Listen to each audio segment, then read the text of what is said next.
بيقولوا ان انا احسن واحدة بتعمل حمام. وبصراحة جربت حمام من اماكن كتيرة جدا، ومن اكبر اماكن مشويات مشهورة، وما عجبنيش غير الحمام اللي انا بعمله، الحمام اللي اتعلمته على اصوله من ناس فعلا اكلت الحمام. او يمكن انا عشان بحب الحمام بعمله حلو جدا. ومين فينا اصلا ما بيحبش الحمام؟ الحمام ده معشوق الناس كلها ومعشوق الجماهير. انا امل سكرية وهعمل معاكم طريقة الحمام بطريقة سهلة قوي.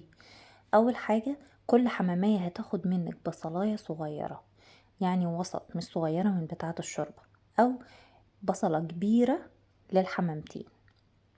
هنزل بمعلقتين سمنة بلدي او زيت، وهنزل بكمية البصل اللي معايا. انا بديكي مقادير ثابتة للحمامية الواحدة. نزلت بكمية البصل، هنزل بالقوانص اولا وبعدها الكبد. هستخدم بهارات ملح وفلفل اسمر وكمون، وهحط كمان السبع بهارات. اولا هتدي طعم جميل جدا ورهيب، وهتغمق لون الحمام معاه. طب انا ليه عملته في البصل وما استنيتش اما احط الرز؟ لا، علشان البصل يدبل بسرعة. كل حمامية هتاخد حيفان واحد بإيدك رز بس، ما تكتريش اكتر من كده. وده الحمامة اللي هتتحشى ما بين الجلد واللحم والبطن كمان. اخدت الكمية وغسلتها، ولما البصل دبل خالص بالبهارات بتاعتنا، حطيت البهارات عشان يدبل اسرع ما يتحمرش. نزلت عليه بكمية الرز المغسول، شوحته فيه شوية، وحطيت نص كمية الرز مية علشان يدخل بس في السوا او يستوى نص سوا. يعني لو معاكي كوباية رز هتحطي نص كوباية مية، او يعني بصورة تقريبية كده بالنظر هتحطي كمية المية اللي تخليه كأنه منقوع فقط. وهسيبه على نار هادية، وهغطي عليه النار، الحلة او الطاسة بتاعتي. هيبقى بالشكل ده. الرزاية تحسيها كأنها كانت منقوعة في المية وشربت المية بتاعتها، وهتستوى بقى في الحمامية مظبوط. الحمام معايا بيكون متنضف كويس، وبنقعه في ملح وليمون. ملح وليمون، ابعدوا عن انكم تنقعوه في خل. انا غسلته بالطريقة العادية وبعدين ملح وليمون. قبل ما اجهز الحمام واحشيه، هعمل المية بتاعة السلق. حطيت فيها ورق لوري وحبهان مفتوح وبصلاية وملح وفلفل اسمر وحتة جوزة الطيب صغيرة خالص، وحطيت كمان طماطماية، وحطيت معلقة خل. الخل مهم جدا في سلق الحمام او في الطيور عامة. تعالوا بقى نسلق نحشي الحمام مع بعض. هاخد 3 معالق في طبق من الرز اللي انا جهزته، وهاخد مع الكبدة والقنصة والقلب بتاع كل حمامية لوحدها. الحمامة ما بين الجلد واللحم بصوابعي، هحاول ان انا افك ما بينهم بالراحة جدا. الخطوة دي مهمة معاكي، ان هي تبقى بالراحة علشان ما يتخرمش معاكي، ومش للاخر عند البطن يكون مقفول عشان الرز ما يطلعش من الناحية التانية. هحشي البطن، هحط فيها الكبدة والقنصة هحط فيها القنصة والقلب، وهحشي البطن. هسيب حوالي قيمة سنتي جوه البطن عشان الرز لما يستوى ويزيد ما تفرقعش مني من اي جانب. تعالوا بقى اقول لكم انا ازاي بحشي الحمامية كأنها بطة.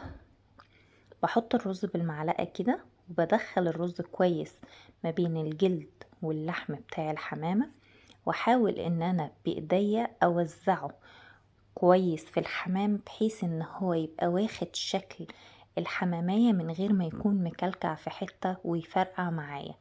وحطيت الكبداية الواحدة فوق. سهل جدا، لو اول مرة تعمليه هياخد منك وقت بس، وبعد كده هتبقي سريعة فيه قوي. اتأكدي بس ان انتي تفرغي ما بين الجلد واللحم، وتسيبي عند البطن كده مقفول. شايفين اخر ايديا عند البطن مقفول علشان ما تنزلش الرز معانا. هحشي معاكم واحدة تانية اهو. هنحط الرز والكبدة والقنصة القنصة والقلب فقط بتاع الحمامية، وهقفلها بالخلة. انا مش هقفلها رجليها، لا انا هقفلها بالخلة عشان مفيش اي نقطة رز تخرج برا الحمامية. طعم الرز هيبقى احلى من طعم الحمام نفسه. ازاي؟ بالخلة زي ما انا عملت كده، شايفين؟ مش هيخرج منها اي حاجة خالص، بخلة الاسنان العادية خالص. مش بقولك خياطيه، لا، بخلة الاسنان. ما عندكيش خلة اسنان، ممكن تجيبي طماطمايه وتحطيها في اخر البطن كده عشان تبقى حاجز ما بين الرز انه ما ينزلش، وتكتفي الحمامية في بطنها من تحت، تكتفيها عكس عكاس، وتحطي طماطمايه او بصلايه عشان ما تنزلش شريحة طماطمايه.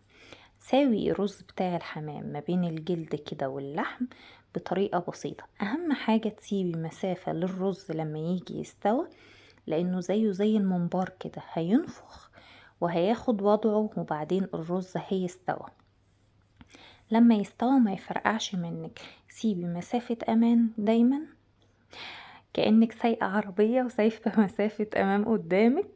تسيبي مسافة امان في الرز علشان لما يستوى ما يفرقعش.